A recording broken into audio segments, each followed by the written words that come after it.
Hello and welcome to our Nigerian viewers and viewers across the world. We are following reports and developments here in Nigeria. We begin in Kaduna State, where one person has been reported dead and many others injured following an explosion at the factory of the Defense Industries Corporation of Nigeria in the Kakuri industrial area, Kaduna South local government. The explosion we hear reportedly occurred at about 10 a.m. today, although the management of Deacon is yet to make an official statement over the cause of the explosion. A correspondent in Kaduna State gathered that the sound of the explosion shook communities located within Kaduna South and Shikun local government areas.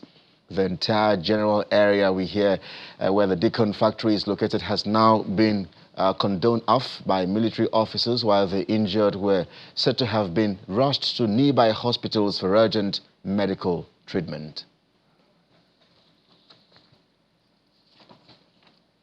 And we have more updates for you in subsequent news package. Well, let's take you now to Benue State, where it appears the political tension is far from over. The Jangbari Development Association is accusing Governor Hyacinth Alia of being behind the resignation of Mr. Andona Dajo as the Speaker of the State House of Assembly.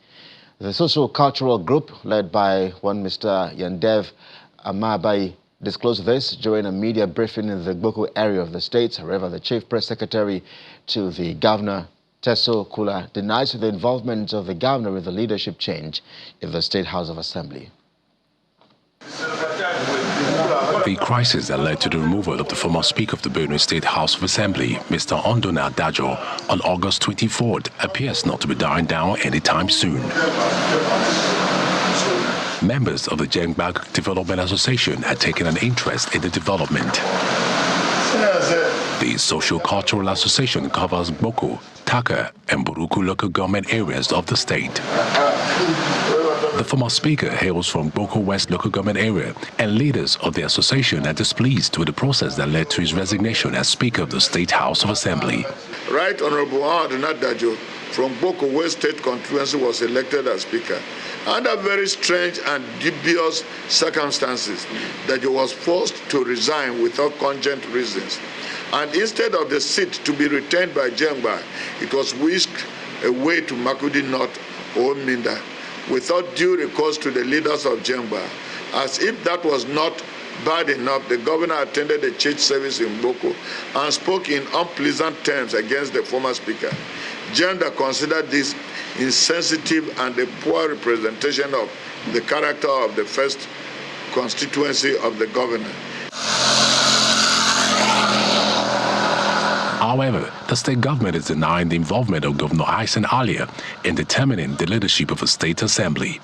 In the document that we saw, that the speaker resigned his position, there's nowhere he stated, and even thereafter, that he was forced to resign his position.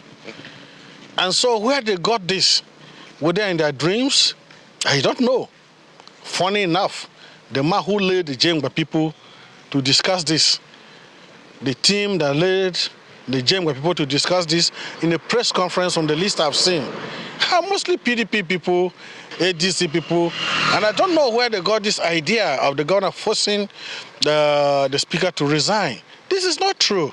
Mr. Kula maintains that the state government is not distracted by the political situation, stating that the governor is focused on developing the infrastructure in the state. The Kano state government has absorbed 4,315 former BESDA volunteer teachers into the permanent and pensionable teaching service in that state. The move we hear reaffirms Governor Abba Yusuf administration's resolve to transform the state's education landscape. Our correspondent Sadiq Ilyasu reports. In a move to reinforce Kano's education sector, Governor Abba Yusuf formally inducted 4,315 former BESDA teachers into the state's mainstream service.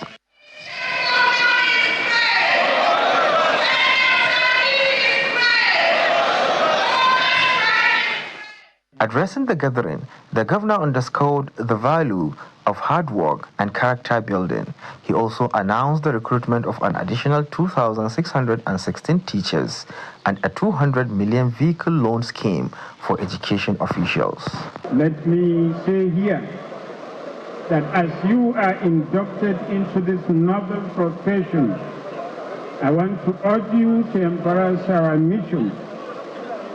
Teach with passion, serve with integrity, and dedicate yourself selflessly to nurturing the minds and shaping the character of our children. The people of Kano State expect nothing less from all of you. The Commissioner of Education, Ali Makota, hailed the initiative. He described it as a defining moment in the state's educational reforms with far-reaching impact on teaching and learning.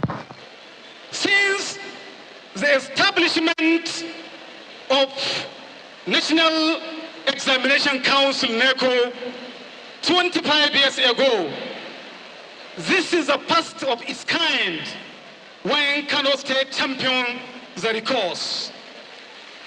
To further expand access to quality education, the governor ordered the reopening of Shehu Minjibir Boarding Primary School. He also directed that a school in Ungogo local government area be upgraded into a boarding facility.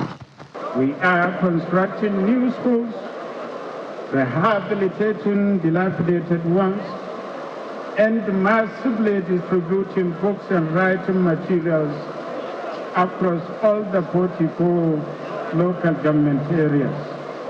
We are also investing heavily in teachers' welfare.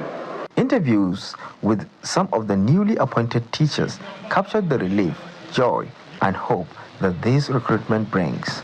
I thank the Kano State Governor for this great opportunity, and I promise to do my best. Today, I am so happy and fulfilled for this great opportunity to serve my state, and I thank the Governor for permanenting us. This historic recruitment drive stands as a watershed moment in Kano State's journey to revitalize education and secure a brighter future for its children. Sadiq Ilyasu, Channels Television News.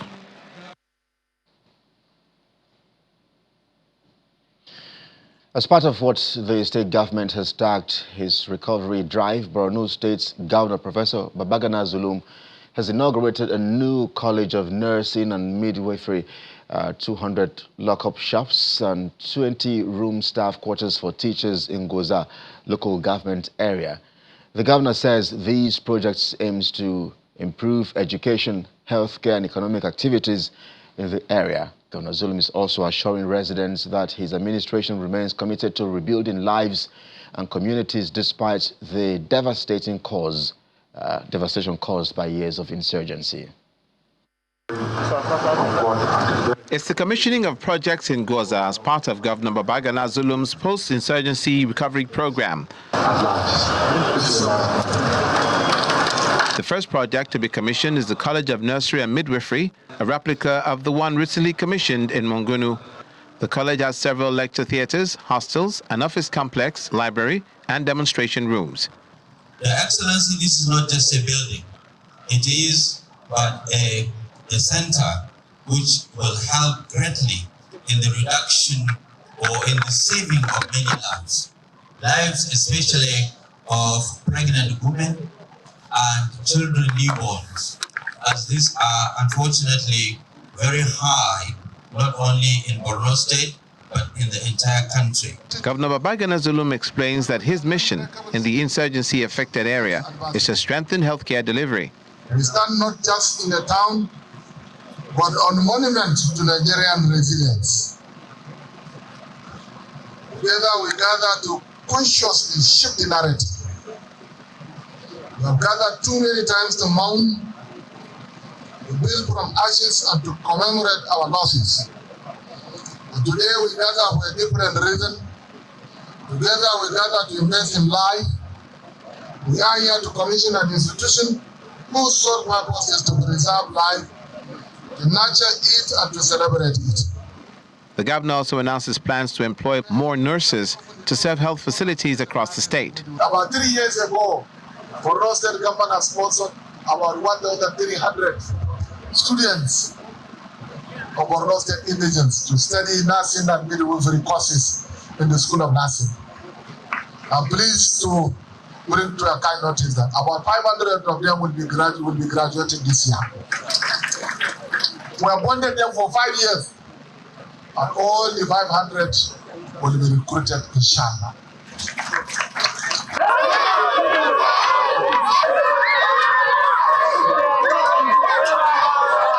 From there, the team proceeds to commission 20 staff quarters at the College of Nursing and Midwifery and at the Federal College of Education, Goza. The governor also inaugurates 200 lock-up shops and market stalls, lays the foundation for a Jumat mosque, and later visits the Emir of Goza, Alhaji Mohammed Timta. This day is more memorable to me than the day I was turbaned as Emir. That day, you made many promises, and today you have not only fulfilled them, but also added new projects. You always come to Goza with new things. Your Excellency, you have set history for us. We never believed we could come back and witness such development. After Goza was overrun and later recaptured, you began rebuilding as commissioner. And as governor, you have continued the good work. We are grateful. With these projects, Borno State now has 3 colleges of nursing and midwifery, as well as eye and orthopedic hospitals, in addition to several general hospitals across the state. Back here in the southwest, Ogun State's Governor Dr. Abiodun has disclosed that deliberate efforts towards growing the state's economy has continued to yield positive results as the state economy has increased fourfold, jumping from 3.5 trillion naira to 16 trillion naira in the last 6 years of his administration. The governor revealed this when he played host to the executives from Mark Group and secured an investment pledge in the range of $1.8 billion to $2.5 billion. We are the fastest growing economy in this country. Our economy between 2019 and 2025 has quadrupled.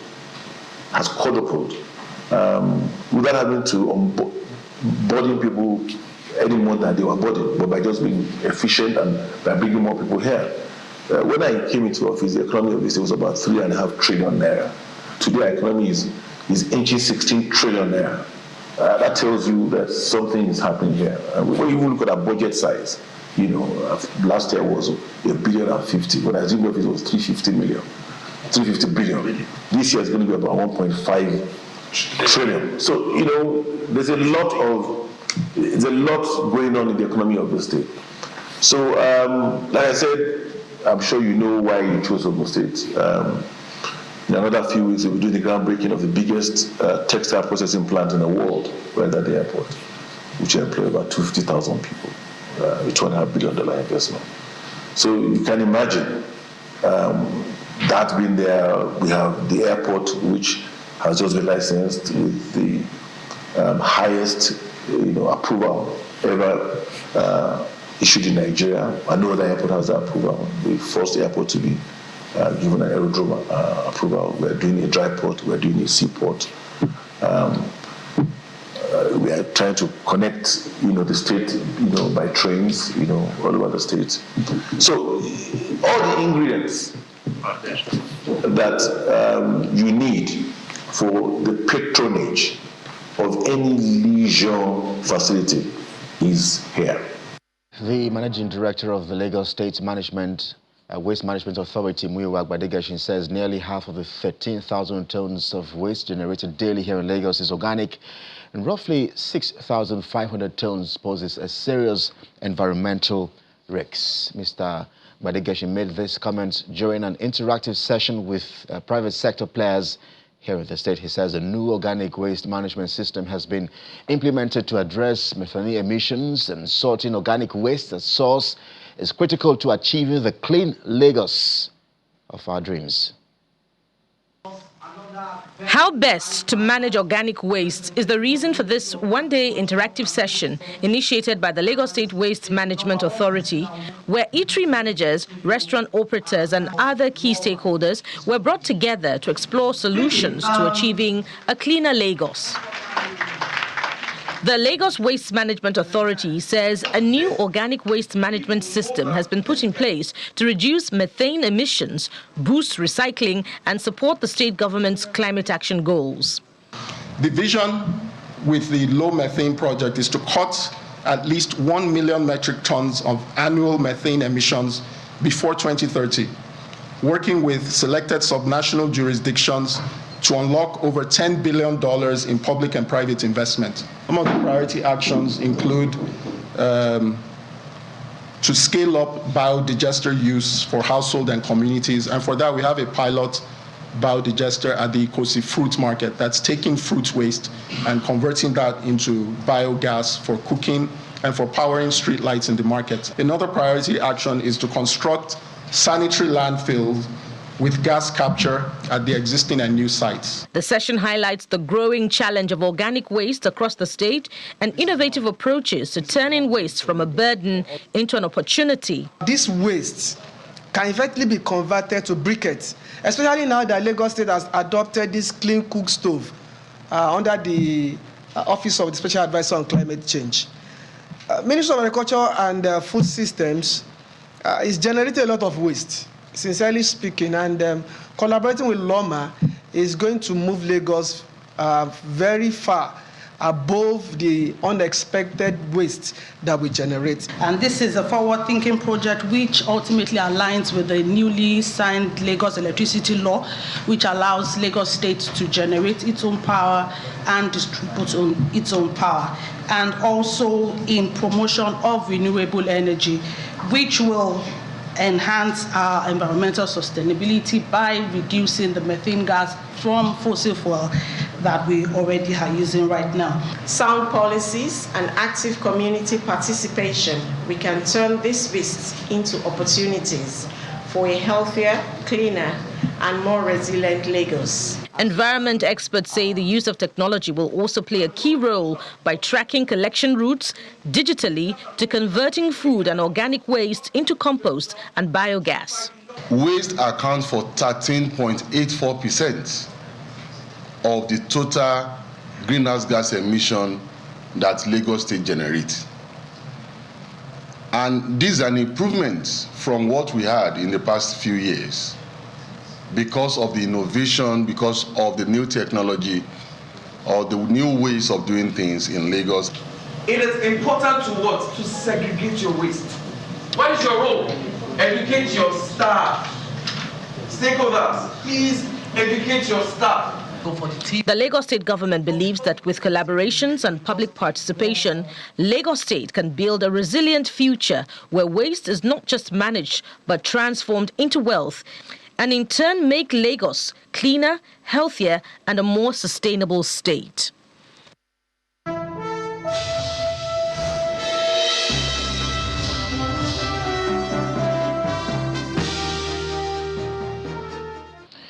Well, let's check in now with our business desk. Analysts at U.S. investment bank Citigroup have forecast that Brent crude oil could fall to $60 per barrel by year-end, averaging about $62 per barrel between the second and fourth quarters of 2026.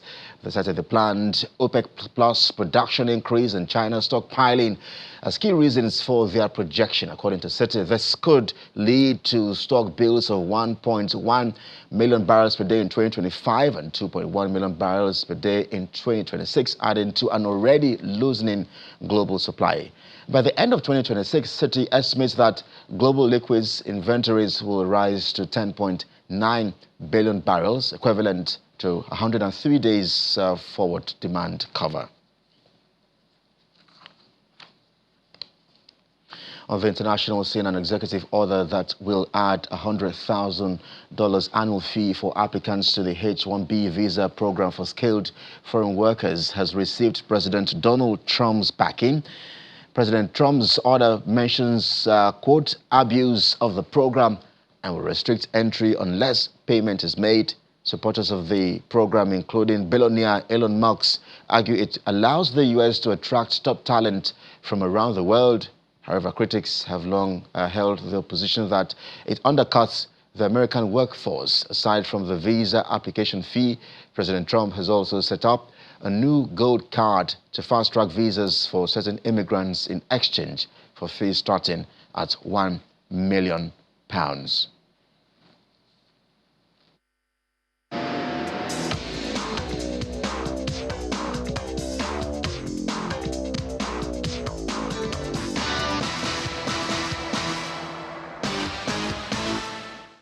In the world of sports, Azerbaijan blazed into the Korea Open final after bad weather forced her to play 2 matches on Saturday, winning both in a combined time of 2.5 hours. The Polish and 6-time Grand Slam champion thrashed the Czech Republic's Barbora Krejcikova 6-0, 6-3 in the quarterfinal, moved from Friday because of heavy rain, then returned to the court hours later to face Australia's Maya Joint. The world number 2 was just as clinical against her semi-final opponent, winning 6-0, 6-2 to move into her 5th final of the year. In Sunday's final, she will face Russia's Ekaterina Alexandrova.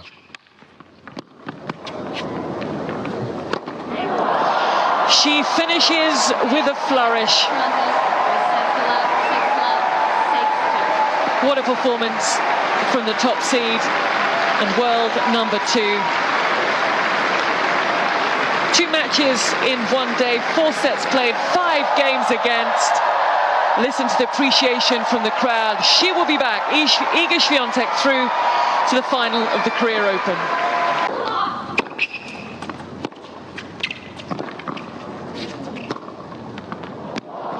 For just how good was that from Iga? For the stories now, Olympic champion Beatrice Chebe produced a devastating burst of speed to edge Kenyan teammates Faith Kipyegon for victory in the women's 5,000 meters and secure a World Championships double gold. Chebe, who last weekend won the 10,000 meters, clocked 14 minutes 54.36 seconds for victory, depriving Kipyegon of her own 1,500 and 5,000 meters double beat by 0.71 seconds. Daya Batokleti earned a deserved bronze medal for Italy. It was a remarkable performance by Chebe, who also won both the 5,000 and 10,000 meters at last year's Olympic Games in Paris. Beatrice Chebet was not to be denied. There's so much respect between these two. Their names will be spoken with reverence. We're staying with the competition. Kenya's Olympic champion Emmanuel Wanyonyi added the world crown to his laurels with a hard-fought victory in the men's 800 meters. Emmanuel timed a championship record of 1 minute 41.86 seconds for gold in Tokyo, just 0.04 of a second ahead of Algeria's fast-finishing Djamel Sejati. Defending champion Marco Arob of Canada had to settle for bronze in 1 minute 41.95 seconds in a reshuffle of the podium places with Sejati from last year's Paris Olympics. He's starting to drive here, Wanyonyi. Bergen is going to need an opening on the inside here. Marco Arope, the defending champion, kicks on the outside. Atawi trying to find space on the inside. Wanyonyi in the closing stages holding on as Sejati, the bronze medalist from Paris, gets second. Wanyonyi, gun to tape, 1:41.87, a championship record. Max Verstappen took pole position for Azerbaijan Grand Prix after a chaotic qualifying session marked by 6 interruptions at the Baku street circuits. Red Bull's reigning world champion urged Spaniard Carlos Sainz of Williams and New Zealander Liam Lawson of Racing Bulls. The McLarens of Lando Norris and Oscar Piastri will start 7th and 9th on the grid, respectively.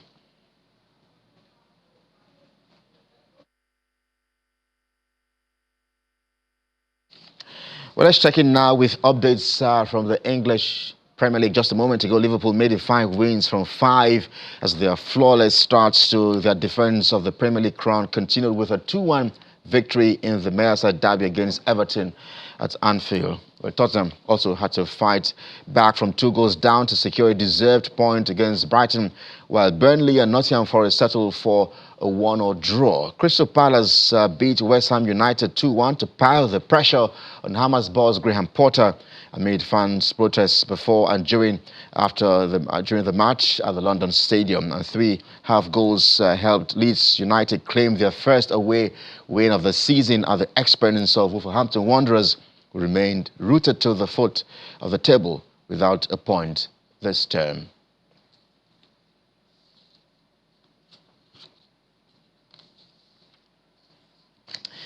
And the Premier League does it for us here on News Track this hour. Thanks indeed for watching. On behalf of the production team and everyone here, I'm Kelly Egiga. Bye now.